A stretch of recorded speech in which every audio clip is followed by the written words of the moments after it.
Oi, Diário do Medo. Meu nome é Marta, tenho 41 anos e moro em Belo Horizonte. Não sei bem como começar isso aqui, só sei que preciso escrever. Já faz quase 2 anos desde que tudo aconteceu e eu ainda acordo com o peito pesado, como se alguém tivesse sentado sobre meu corpo.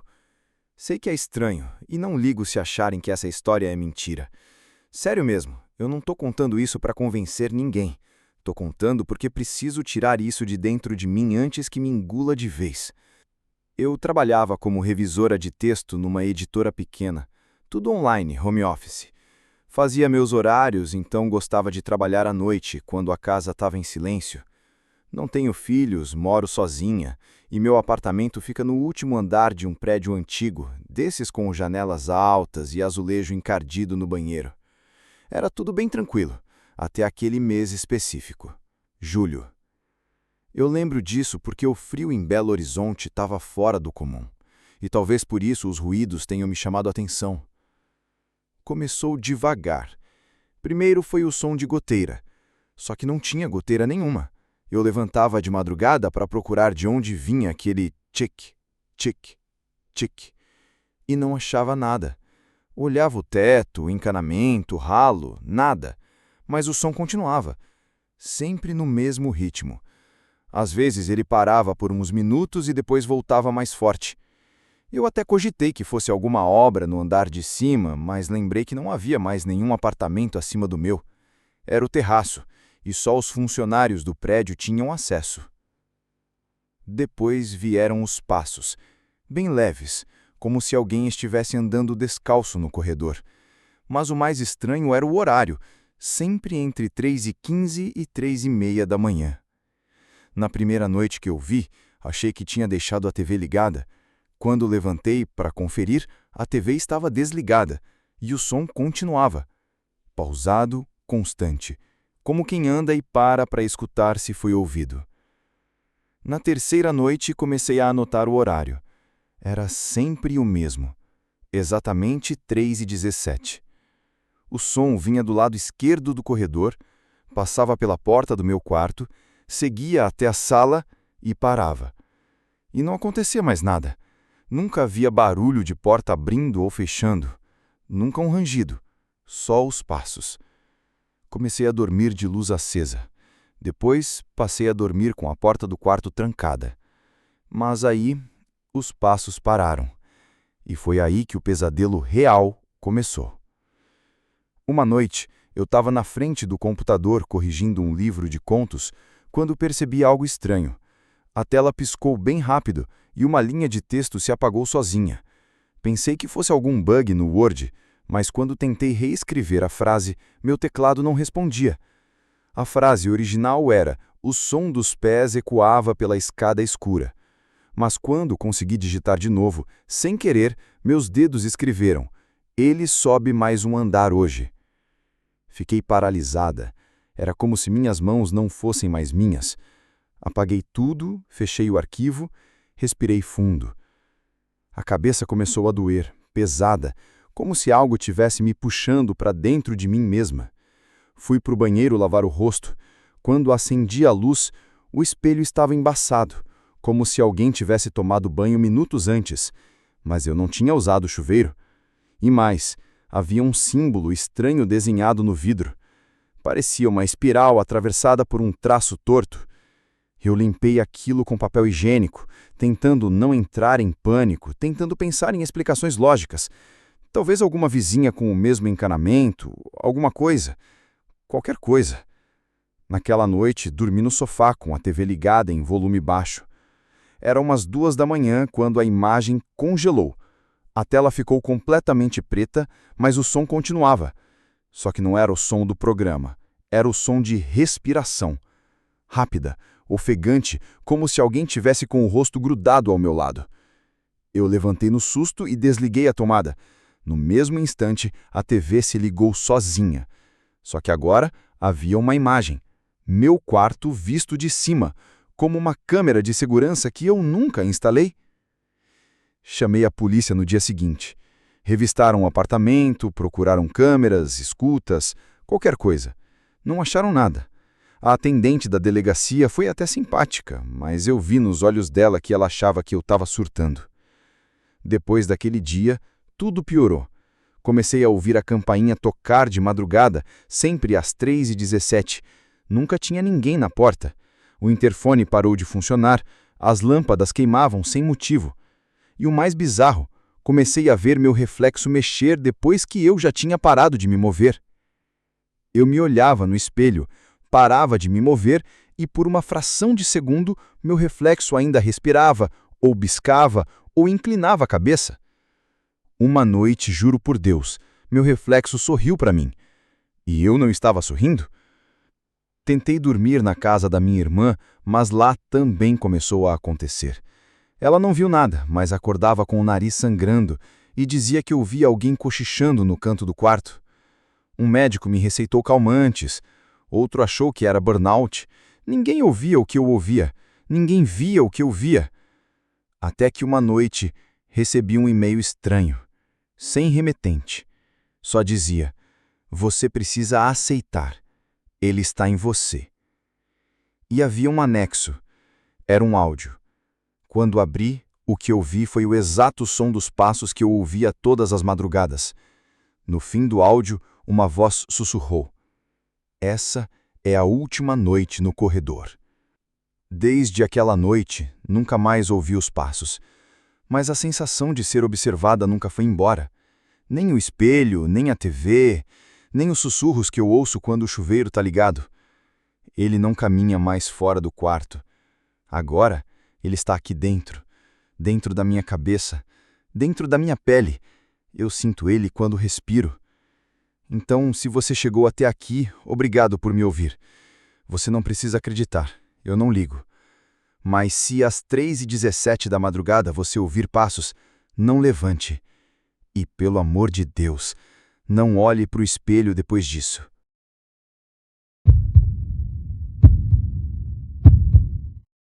Boa noite, Diário do Medo.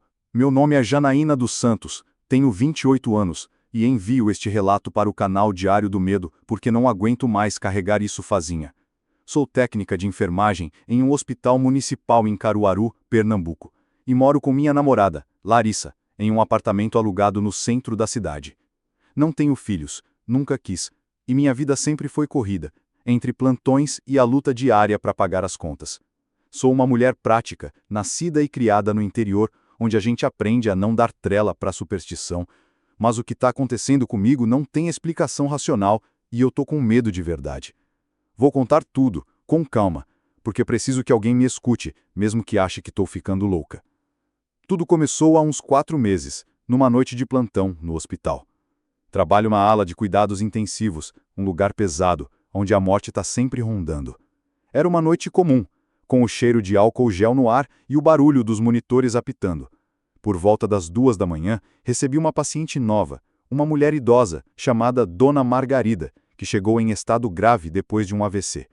Ela não falava, mal se movia, mas os olhos dela, meu Deus, aqueles olhos pareciam me atravessar. Eram de um cinza esquisito, quase brilhante, e ela me encarava sem piscar, mesmo estando tão fraca. Fiz o que sempre faço. Chequei os sinais vitais, ajustei o soro e anotei tudo no prontuário. Mas enquanto eu estava de costas, senti um arrepio, como se alguém tivesse passado a mão gelada na minha nuca. Quando me virei, Dona Margarida estava olhando para mim, com a boca entreaberta, como se quisesse dizer algo. Não saiu som nenhum, mas juro que ouvi um sussurro dentro da minha cabeça, dizendo o meu nome, Janaína. Fiquei paralisada, mas tentei me convencer que era só cansaço. Naquela noite, ela faleceu. Não foi surpresa, o estado dela era crítico, mas algo naquilo me deixou inquieta. No dia seguinte, durante o meu intervalo, fui checar o prontuário dela por curiosidade. Queria saber mais sobre quem era aquela mulher, porque algo nos olhos dela não saía da minha cabeça. O problema é que o prontuário estava incompleto. Não tinha endereço nem família, só o nome e a idade, 93 anos.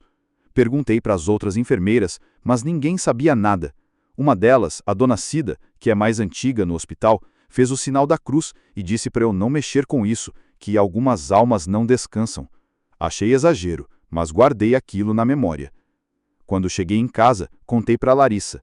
Ela é designer gráfica, trabalha de casa e sempre foi mais cética que eu. Riu, disse que eu estava impressionada por causa do plantão e me convenceu a tomar um banho quente e de esquecer. Mas naquela noite, enquanto dormia, tive um sonho estranho. Eu estava no hospital, mas os corredores eram diferentes, mais longos, com as luzes piscando. No fim do corredor, Dona Margarida estava de pé, não na cama, mas em pé, com aqueles olhos cinza me encarando. Ela não falou nada, só apontou para mim e eu senti um peso no peito, como se o ar tivesse sumido. Acordei ofegante, com Larissa me chacoalhando, dizendo que eu estava gritando no sono. Contei o sonho e ela tentou me acalmar, mas notei que ela também ficou meio nervosa. Depois disso, as coisas começaram a ficar estranhas de verdade. No hospital, eu sentia ela. Não sei explicar, mas era como se Dona Margarida ainda estava por ali. Às vezes, enquanto passava pelo corredor da UTI, ouvia passos atrás de mim, leves, como de alguém descalço. Quando me virava, não tinha ninguém. Outras vezes, via um reflexo nos vidros das janelas, uma silhueta que não era minha, mas que sumia quando eu olhava direito. Comecei a perceber que os outros funcionários também estavam estranhos. A dona Cida, que sempre foi falante, ficou calada, evitando me olhar nos olhos. Um dos médicos, o Dr. Rafael, me puxou de lado um dia e perguntou se eu estava bem, porque eu parecia distante. Não contei nada, porque, quem ia acreditar? Em casa as coisas não estavam melhores. Larissa começou a reclamar que o apartamento estava diferente, que às vezes sentia um frio fora de hora, mesmo com o calor de Caruaru. Uma noite, enquanto a gente assistia TV, a luz da sala piscou e o controle remoto caiu do sofá sozinho. Larissa riu, disse que era defeito na fiação, mas eu vi o medo no rosto dela. Eu também estava com medo, mas não queria admitir. Sou do tipo que enfrenta as coisas de frente, mas aquilo estava me consumindo. Comecei a ter mais sonhos, sempre com Dona Margarida.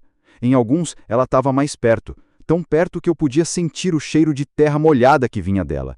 Em outros, ela falava coisas que eu não entendia, mas que me faziam acordar com o coração na boca. O pior foi quando sonhei que ela estava no nosso quarto, de pé, ao lado da cama, olhando para Larissa enquanto ela dormia. Quando acordei, Larissa estava sentada na cama, chorando, dizendo que tinha sonhado com uma mulher de olhos cinza. Resolvi agir. Fui até a igreja, coisa que não fazia desde menina, e conversei com o padre. Ele me ouviu, mas disse que eu precisava ter fé, e que talvez fosse só a minha cabeça.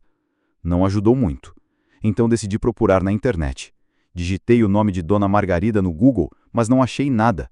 Tentei o arquivo do hospital de novo, mas o prontuário dela tinha sumido, como se nunca tivesse existido. Isso me deixou mais nervosa ainda. Foi quando a Dona Cida, depois de muita insistência minha, me chamou para conversar num canto. Ela estava tremendo e disse bem baixo que já tinha ouvido falar de uma mulher com olhos cinza que aparecia no hospital de tempos em tempos. Não era a primeira vez, segundo ela. Outros funcionários, anos atrás, contaram histórias parecidas. Uma paciente que morria, mas que não ia embora. Cida disse que ninguém sabia quem ela era, mas que ela sempre escolhia alguém para seguir. E, pelo jeito, agora era eu. Eu não queria acreditar, mas não dava para ignorar. Comecei a perceber que as coisas estavam piorando. No hospital, os monitores da UTI, às vezes, apitavam sem motivo, sempre que eu estava por perto. Uma noite, enquanto fazia a ronda, senti um toque no meu braço, como dedos gelados. Não tinha ninguém. Em casa, Larissa começou a mudar. Ela, que sempre foi tão alegre, estava quieta, distante. Uma vez, a encontrei parada na cozinha, no escuro, olhando para a parede. Quando perguntei o que estava fazendo, ela disse que não sabia, que só estava ali. Eu sabia que era ela, a Dona Margarida, mexendo com a gente. O pior aconteceu há 2 semanas. Eu estava de folga e Larissa tinha saído para comprar umas coisas. Sozinha em casa, fui tomar banho. Enquanto estava no chuveiro, ouvi a porta do banheiro abrir. Pensei que era Larissa, que tinha voltado mais cedo, e chamei por ela. Não teve resposta. Desliguei o chuveiro e o silêncio era tão pesado que dava para ouvir o meu coração batendo. Peguei a toalha, saí do box e vi o espelho embaçado. Mas no meio do vapor tinha uma frase escrita, como se alguém tivesse passado o dedo. Você não escapa. Meu sangue gelou. Corri para trancar a porta do apartamento. Mas quando voltei, a frase tinha sumido. O espelho estava limpo, como se nunca tivesse sido tocado. Contei para Larissa e ela finalmente admitiu que também estava vendo coisas. Disse que às vezes via uma mulher no canto do quarto, só olhando. A gente decidiu que não dava mais para ficar no apartamento. Nos mudamos para a casa da mãe dela, a uns 20 quilômetros de Caruaru, pensando que talvez a distância resolvesse, mas não resolveu. Os sonhos continuam e agora Larissa está pior. Ela não dorme, mal come e às vezes fala sozinha, como se estivesse respondendo a alguém que não está ali. Eu também não estou bem.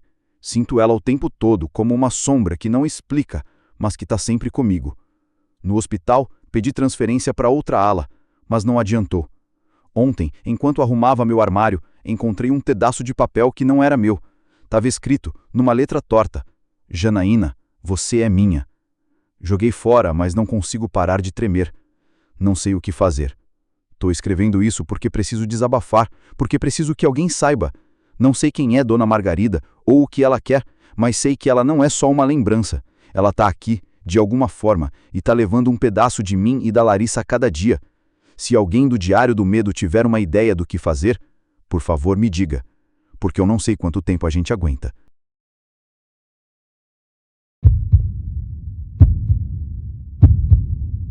Boa noite, Diário do Medo. Meu nome é Eduardo, tenho 42 anos, sou policial militar aqui em São Luís, no Maranhão, e sou fã do canal de vocês. Sempre fui fascinado pelas histórias que vocês compartilham, aquelas que fazem a gente questionar o que é real e o que não é. Nunca imaginei que um dia eu teria algo assim para contar. Algo que me marcou de um jeito que não explica. Mas, depois do que vivi, senti que precisava compartilhar isso com vocês. Não sei se vão acreditar, mas juro que tudo o que vou relatar aqui aconteceu comigo, e ainda me faz perder o sono. Espero que publiquem meu relato, porque, se for para ajudar alguém a entender que nem tudo nesse mundo tem explicação, já vale a pena. Eu trabalho na PM há quase 2 décadas. Sou daqueles caras que já viram de tudo: assaltos, tiroteios, acidentes, coisas que fariam qualquer um querer mudar de profissão. Mas sempre mantive a cabeça no lugar. Sou casado, tenho uma filha de 15 anos, a Mariana, e um filho de 8, o Gabriel. Minha esposa, Carla, é professora, e a gente leva uma vida simples, mas feliz. Sou católico, mas não daqueles que vão à missa todo domingo. Acredito em Deus, mas também sei que o mundo tem coisas que vão além do que a gente aprende na igreja. E foi numa noite, há uns 3 meses, que eu descobri isso da pior forma possível. Era uma quinta-feira, começo de outubro, e eu estava escalado para o turno da noite, das 22 às 6 horas. Aqui em São Luís, a noite costuma ser quente, mesmo no fim do ano, com aquele vento úmido que vem do mar. Eu estava de patrulha com o sargento Almeida, um cara experiente, mas que fala pouco. A gente cobria uma área mais afastada, perto do bairro do Vinhais, onde tem uns terrenos baldios e umas ruas que, depois das 10 da noite, ficam desertas. Não é exatamente o tipo de lugar onde você espera encrenca, mas também não é onde você quer ficar parado por muito tempo. A viatura, uma Hilux velha que já viu dias melhores, rangia a cada curva e o rádio chiava de vez em quando com chamadas de outras equipes. Por volta das 2 da manhã, recebemos um chamado pelo rádio. Era uma denúncia anônima, dessas que a gente nunca sabe se é verdade ou só alguém querendo fazer graça. Uma voz abafada, meio apressada, disse que tinha visto algo estranho numa rua sem saída no fundo do Vinhais, perto de um terreno cercado por mato alto. O cara não deu detalhes, só disse que era uma coisa que não parecia humana e desligou. Almeida revirou os olhos e murmurou que provavelmente era algum bêbado vendo coisas. Eu ri, mas confesso que senti um arrepio. Não sei por quê, mas algo naquela chamada me deixou inquieto. Talvez fosse o tom da voz ou o fato de que o cara desligou tão rápido. Decidimos ir até lá, mais por protocolo do que por acreditar na história. Quando chegamos ao local, a rua estava completamente escura. O poste mais próximo piscava, jogando sombras tortas no asfalto rachado. Era uma viela estreita, com casas velhas de um lado e um terreno baldio do outro, cheio de capim alto e umas árvores tortuosas. O vento balançava o mato, fazendo um som que parecia um sussurro. Almeida desligou o motor da viatura e o silêncio que veio depois era quase sufocante. Não tinha barulho de carros, de cães latindo, nada. Só o vento e aquele farfalhar do capim.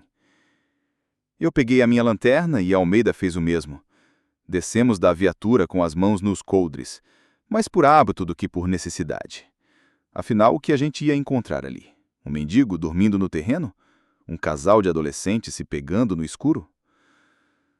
Caminhamos até a entrada do terreno, que era cercado por uma grade enferrujada, meio caída. A lanterna cortava a escuridão, mas o facho de luz parecia fraco, como se algo tivesse engolindo a claridade. Foi aí que eu comecei a sentir um peso no peito. Uma sensação que não explico. Não era medo. Pelo menos não como o medo que a gente sente numa abordagem perigosa.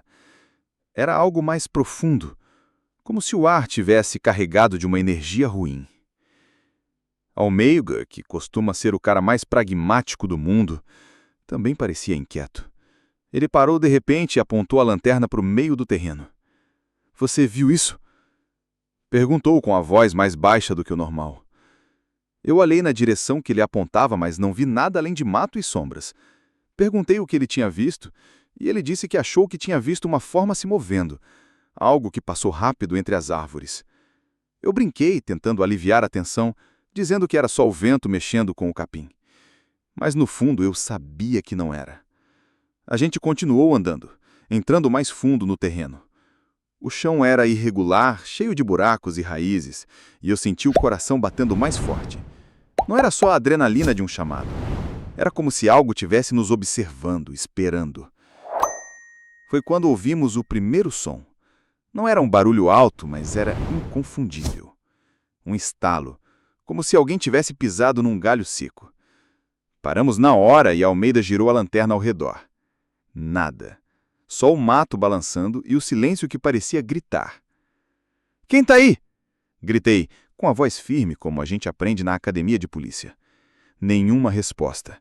Só o vento, que agora parecia mais frio, cortando a pele mesmo com o calor da noite.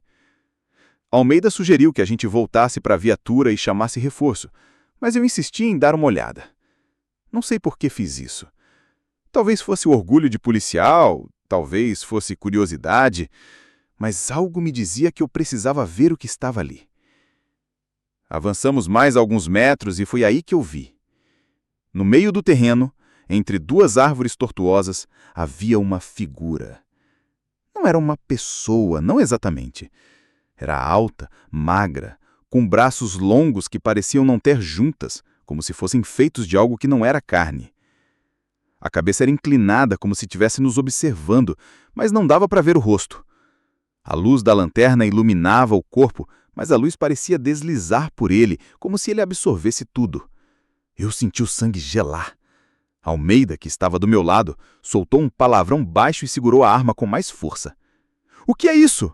ele murmurou, e eu não tinha resposta. A coisa não se moveu, mas eu senti que ela sabia que estávamos ali. Era como se os olhos, se é que ela tinha olhos, estivessem cravados em mim. Meu instinto gritava para correr, mas meus pés pareciam grudados no chão. Foi quando ela começou a se mover. Não era um movimento normal, como se uma pessoa caminhando. Era um deslizar, como se ela flutuasse alguns centímetros acima do solo. O som dos galhos estalando ficou mais alto, mais rápido, como se várias coisas estivessem se movendo ao mesmo tempo. Eu ouvi um sussurro, baixo, gutural, que não parecia vir de lugar nenhum e de todos os lugares ao mesmo tempo. Não eram palavras que eu conseguia entender, mas soavam como uma língua antiga, algo que não pertencia a esse mundo. Almeida gritou para eu recuar, e dessa vez eu obedeci. A gente começou a correr de volta para a viatura, mas o terreno parecia maior do que quando entramos. As árvores, que antes eram poucas, agora pareciam formar um labirinto, com galhos que se esticavam como se quisessem nos agarrar. A lanterna de Almeida caiu no chão e a minha começou a piscar, como se a bateria estivesse acabando, embora eu tivesse trocado naquela manhã. O sussurro ficou mais alto, mais próximo, e eu juro que senti algo roçar no meu ombro, como uma mão gelada que não estava lá quando eu olhei. Chegamos à viatura ofegantes, e eu nunca fiquei tão aliviado de ver aquele pedaço de lata velha. Entramos, trancamos as portas, e Almeida ligou o motor com as mãos tremendo. Enquanto saíamos daquela rua, Olhei pelo retrovisor e vi a figura parada no meio da viela, nos encarando. A luz do poste piscava e a cada flash ela parecia estar mais perto, mesmo sem se mover. Meu coração batia tão alto que eu mal ouvi o rádio chiando. Quando chegamos à base, Almeida não quis falar sobre o que vimos. Ele disse que era melhor esquecer, que ninguém ia acreditar na gente. Mas eu não conseguia. Aquela coisa ficou na minha cabeça, como uma sombra que não sai. Nos dias seguintes, comecei a perceber coisas estranhas. Às vezes, quando estou sozinho em casa, eu ouço aquele mesmo sussurro, baixo, vindo de canto nenhum e de todos os lugares ao mesmo tempo. Minha filha, Mariana, disse que sonhou com uma figura alta e magra, parada no quintal, olhando para nossa casa. Minha esposa acha que é estresse, que eu preciso tirar uns dias, mas eu sei o que vi. E sei que o que quer que fosse aquela coisa, ela não terminou comigo. Diário do Medo, eu não sei o que era aquilo e não sei se quero descobrir. Mas se vocês publicarem meu relato, talvez alguém lá fora tenha visto algo assim. Talvez alguém saiba o que fazer, porque toda vez que fecho os olhos, sinto que ela ainda está me observando.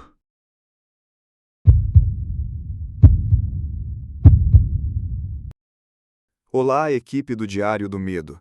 Meu nome é Mariana, tenho 45 anos, sou mulher trans e vivo em Porto Alegre, numa casa pequena no bairro Moinhos de Vento. Sou professora de História aposentada, depois de anos lecionando em escolas públicas. Sempre fui apaixonada pelas histórias que vocês compartilham, aquelas que mexem com o coração e a alma. E confesso que, nos últimos anos, elas têm sido uma companhia nas noites longas e solitárias. Nunca pensei que teria algo para contar, algo que me arrancasse lágrimas e medo ao mesmo tempo. Mas o que vivi há 6 meses me marcou de um jeito que não explica, e sinto que preciso dividir isso com vocês. Espero que publiquem meu relato, porque talvez ao escrevê-lo eu consiga aliviar um pouco essa dor que carrego. Ou, quem sabe, alguém lá fora saiba como me ajudar a encontrar paz. Perdi meu marido, Antônio, há 3 anos. Ele era meu porto seguro, o homem que me amou como eu sou, sem julgamentos, com um coração tão grande que parecia iluminar tudo ao redor. Vivíamos uma vida simples, mas cheia de amor, numa casa que construímos juntos, tijolo por tijolo, com o sonho de envelhecer ali. Antônio era marceneiro e cada canto da nossa casa tinha um toque dele. A mesa de jantar, as prateleiras, até o corrimão da escada, que ele esculpiu com detalhes de flores. Quando ele morreu, vítima de um câncer que o levou em poucos meses, o mundo perdeu a cor. Fiquei sozinha, sem filhos, com minha família distante, e a casa, que antes era cheia de risadas, virou um lugar de silêncios. Continuei vivendo ali, porque era tudo o que me restava dele. No último inverno, em julho, algo mudou.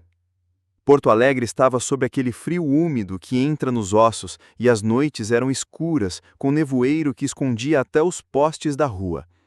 Eu passava os dias tentando me ocupar, lia livros de história, assistia aos relatos do Diário do Medo, cuidava do jardim. Mas à noite a casa parecia diferente.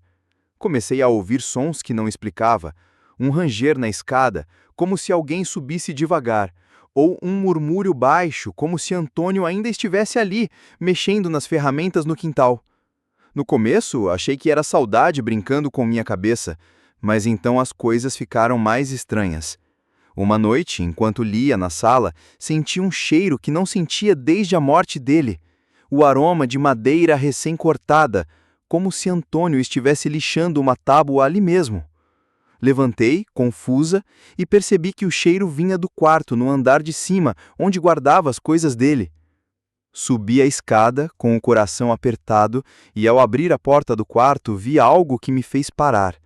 Sobre a cômoda onde ficava a urna com as cinzas do Antônio, havia lascas de madeira, como se alguém tivesse trabalhado ali. A urna estava intocada, mas ao lado dela havia um objeto que não estava lá antes. Uma pequena flor de madeira, idênticas que ele esculpia no corrimão.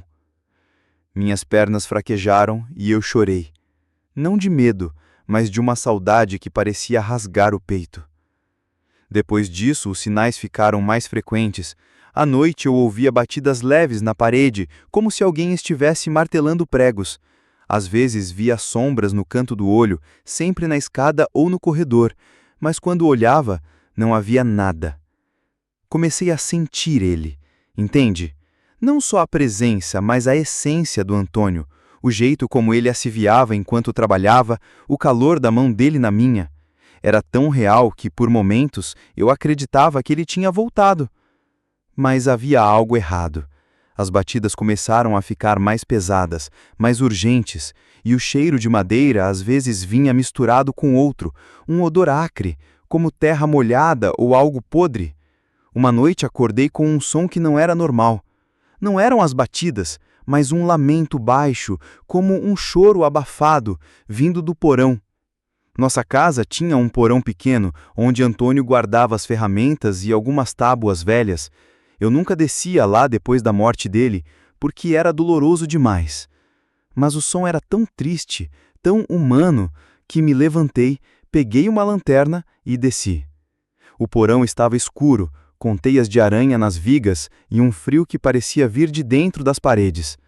O lamento parou assim que eu abri a porta, mas o cheiro de terra molhada era forte, quase sufocante.